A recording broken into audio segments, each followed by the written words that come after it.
First off, I actually started in accounting and spent about 8 years in corporate accounting and finance. Decided that wasn't the life for me. I had always wanted to work in law enforcement and had started checking out different law enforcement investigative agencies and came across the GBI.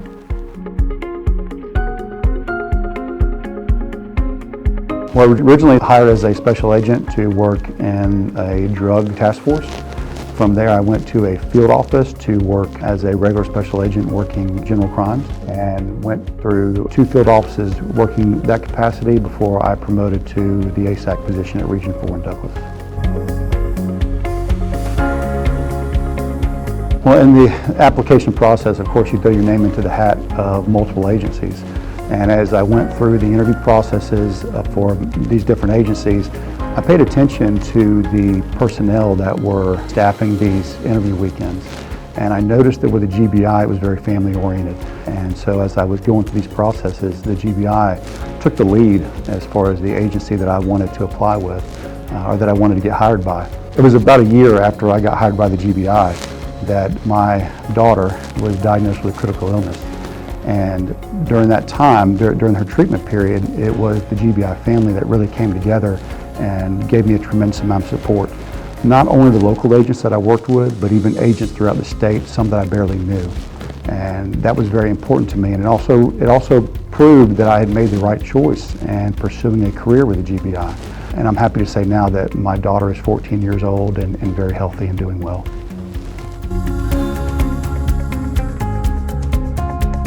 So many folks see the investigative division of the GBI as the face of the GBI. But what many don't realize is there's actually 4 divisions to the GBI. Amongst the investigative division, there is also the Department of Forensic Sciences, which is our lab.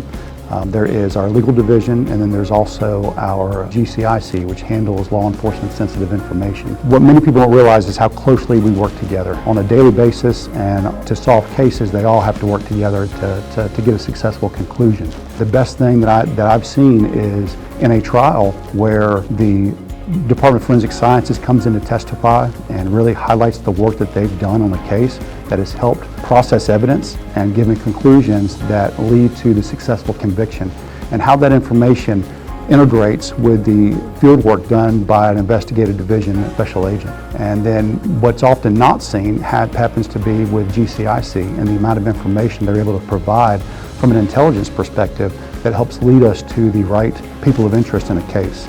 And the legal division is also giving us advice on how to proceed in certain sensitive investigative areas. For a case to come to a successful conclusion, meaning not just an arrest, but actual conviction during trial, all 4 of these divisions have to work together consistently so that we can get the results that we need to serve the victims in the state of Georgia.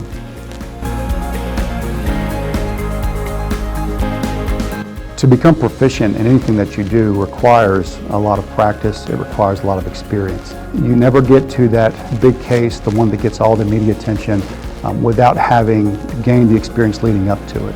To have success, you need to be able to work the smaller cases with the same intensity and with the same dedication that you would a larger case that gains nationwide media attention.